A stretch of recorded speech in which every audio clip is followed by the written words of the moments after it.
A man has been standing in the middle of our street for the past 4 days. We can't leave our homes. I awoke to the faint sound of sobbing in the distance. At first my tired mind associated the sound with one of our kids, with my mind barely lingering on the edge of consciousness. But the longer I lay there, the more I started to realize just how off it sounded. The sobs were too dark, akin to those of a grown man, and they were coming from outside our home. "Can you check on the kids, please?" My wife mumbled where she lay next to me, still partially asleep.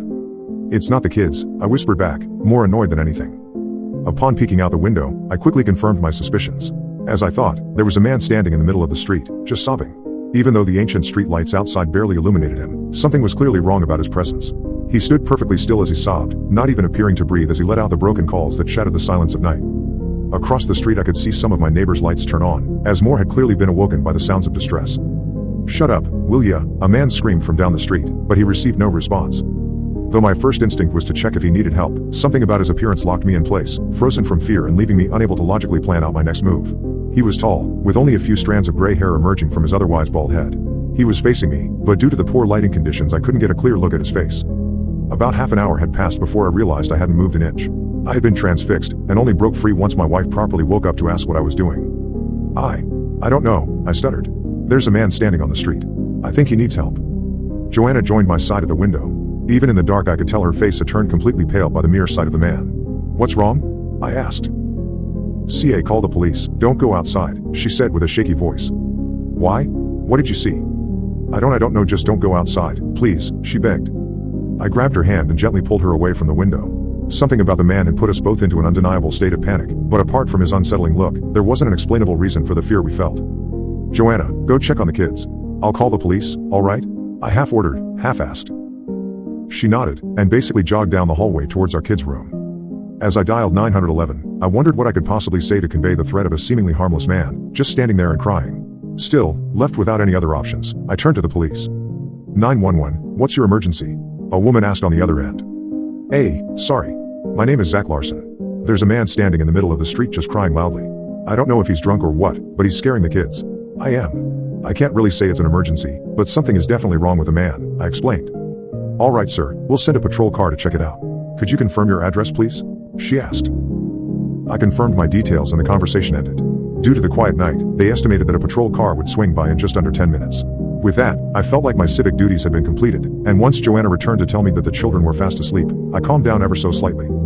After closing the blinds, the two of us headed back to bed, confident that the police would handle the situation. And I wish that would be the end of our story, I truly do, but as fate would have it, things would only get worse from there. There I lay in bed, too unsettled to fall asleep. I just stared at the ever-ticking clock as an hour passed. The man kept crying, producing unrelenting sobs with each passing second. Then 2 hours passed, and the police had still not appeared. By then, I considered checking out the window once more, but the mere thought of him standing there kept me from even parting the curtains.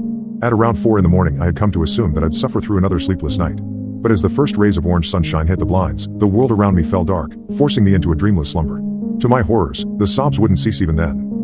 Hours passed while I remained in an uncomfortable state, somewhere between full consciousness and true sleep.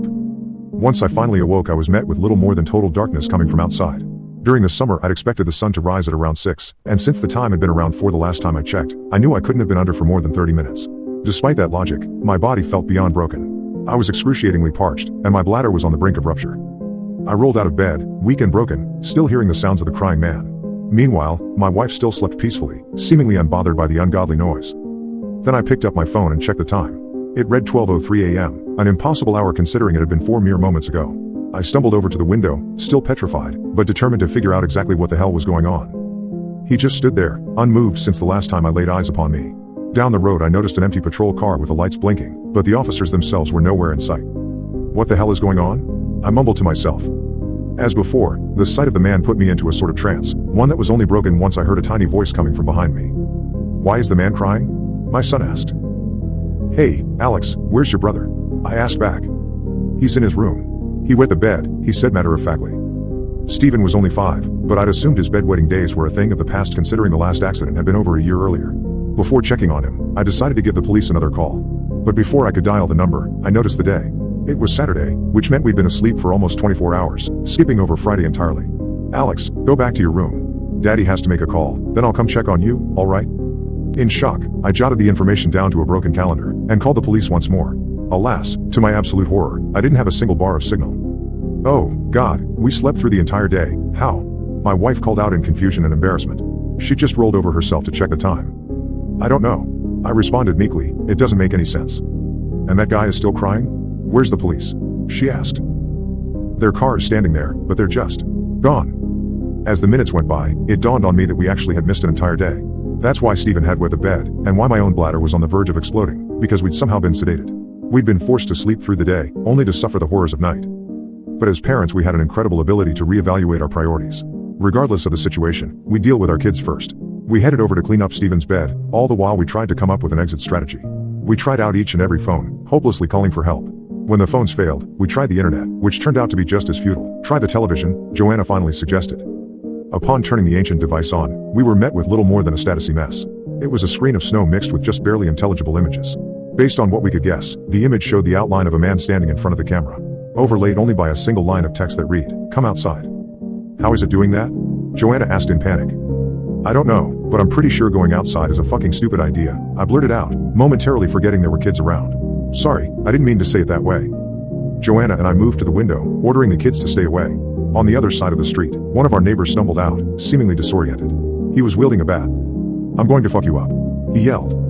I pulled the window open, ready to yell at him to get back inside. No sooner had our neighbor reached the crying man, than the air fell to a deafening silence. A second passed, then the sobs were replaced by a maniacal laughter that increased in intensity for each passing moment. Though we all knew the laughter came from the man, it simultaneously sounded like someone was standing inside our own house. It was the loudest thing I'd ever heard, enough to knock us to the ground in absolute agony. Close the window, Joanna screamed. I quickly did as commanded to no avail. Despite our efforts, the laughter remained as incessant and loud as ever. Then as suddenly as it had begun, it just stopped. What was that? Alex cried as Joanna grabbed both him and Stephen in a tight hug.